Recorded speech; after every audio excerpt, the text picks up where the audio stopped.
Welcome to Doodle Healing the Warrior Way podcast, where your life is your masterpiece.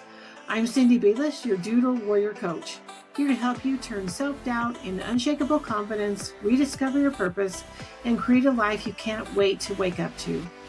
Grab your favorite pen and let's doodle your way to clarity, joy, and freedom, one episode at a time.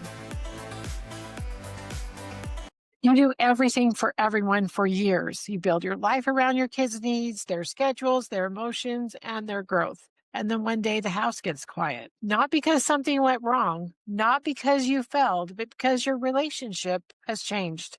And what nobody really prepares us for is this. When the noise goes away, the questions just get louder. They sound like this. Who am I now? What am I supposed to do with myself? And do I even have a purpose now? If you've ever asked any version of those questions, this episode is for you. Grab your Kleenexes because it's an emotional one for me. My third daughter decided at 17 that she was going to be an au pair. That's a nanny in another country. At first, I didn't argue with her. I didn't say yes. I didn't say no. I just avoided the conversation. Every time she brought it up, I changed the subject. I acted busy and I hoped this idea would pass, but it didn't. She had done her research. She knew what becoming an au pair meant. She'd gone online, joined an au pair site, found a family in Italy, applied for her passport, received her passport, bought herself a plane ticket, and packed her bags. And even though she knew French and not Italian, she wasn't worried. She said the family already spoke English, but I was worried. I was terrified. Who were these people? Were they safe? Would she be okay? Would we ever see her again? The day came and we loaded up our car and drove 6 hours to the nearest airport. If you've ever dropped someone off at the airport, you know there isn't much time. You pull up to the curb, tell them you love them, unpack their bags, and they disappear with their bags into the building. And that was it. She was gone. Yes, there were a few tears, of course, but what surprised me most was this. She didn't seem devastated to leave. I was so sad she was gone, but I was also sad that she wasn't more sad. My husband and I climbed back into our car and started our long, quiet drive home. But somewhere along that drive, my phone rang. Cell service is spotty on that road, so when it rang, I was surprised. I glanced at my phone screen and saw her name flash on the screen. I thought, it's her, my runaway daughter. I answered and all I heard was, Mom, and then sobbing. We both lost it. My husband pulled the car over so we could talk to her. Nothing was wrong. She hadn't missed her flight. The plane wasn't crashing. She hadn't changed her mind. She had just landed in Cleveland and realized she didn't know the people she was going to live with. Suddenly, she felt very far away from home and lonely. We cried together.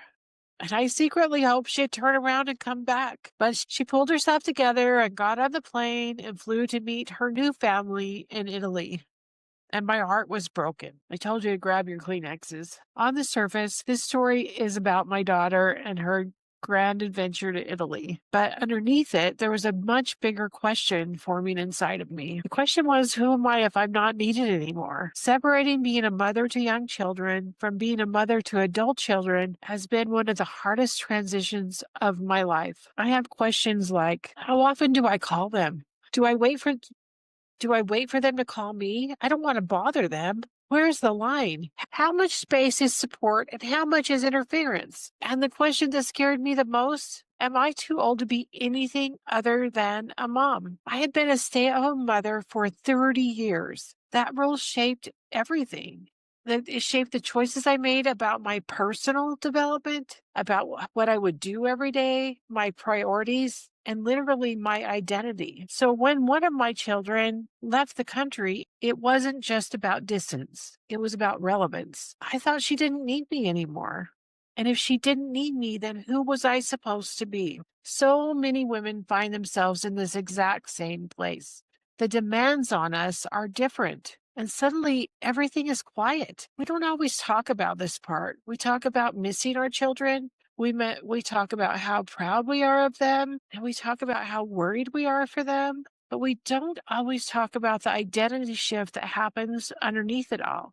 The belief that quietly sneaks in and says, it's too late for you, too late to try something new, too late to want something different. too late to matter in this world. So we stay busy. We fill our days. We avoid the questions because asking them feels risky. But here's what I've learned and what I want you to hear. Clarity does not come first. Belief does. If you're waiting to know exactly what you want to do before you believe in yourself again, you'll remain stuck.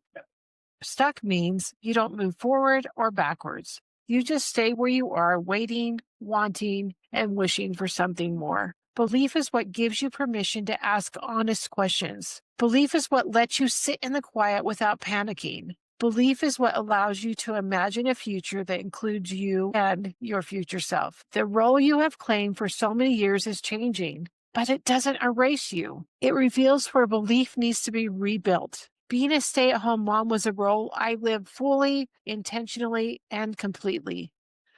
That role mattered to me on a deep level. And even though it felt like it was all that I was, it wasn't who I am. And the same is true for you. So let's take a minute and talk honestly. Our changing relationships with our children can bring up unexpected questions about who we are and what we're here for. It's easy to stay busy instead of facing the questions about who we want to be, especially when a belief starts whispering that it might be too late. But the truth is, when roles change, it doesn't mean you no longer have a purpose. It means it's time to look at what we believe about ourselves and our future possibilities. Clarity doesn't come from rushing into the next thing. It comes from believing that you still matter, that your desires still count, and that your life isn't finished because one chapter is closed. This next stage of life is asking you to become. It's asking you to believe in yourself again. If you're watching this right now and you want help creating a clear, grounded map for what's next, I'd love to talk with you. Book a call with me and we'll walk through where you are and where you want to be. You don't have to figure this out alone. If this episode resonated with you, sit with it for a bit. You don't need all the answers today. Belief comes first, clarity follows. And remember, you still have a purpose. Want to know how I know? Because you're here listening to this podcast and looking for the next significant thing you will create in your life. It may look different than you expected, but it's still your purpose, and it is yours for the taking. Thanks for listening to Doodle Healing the Warrior Way podcast, where your life is your masterpiece. If today's episode inspired you, make sure to subscribe and share it with a friend who needs a little encouragement. Want more? Grab my free Doodle Your Vision Board guide. The link is in the description below. Remember, you are the warrior of your story. Your life, your masterpiece.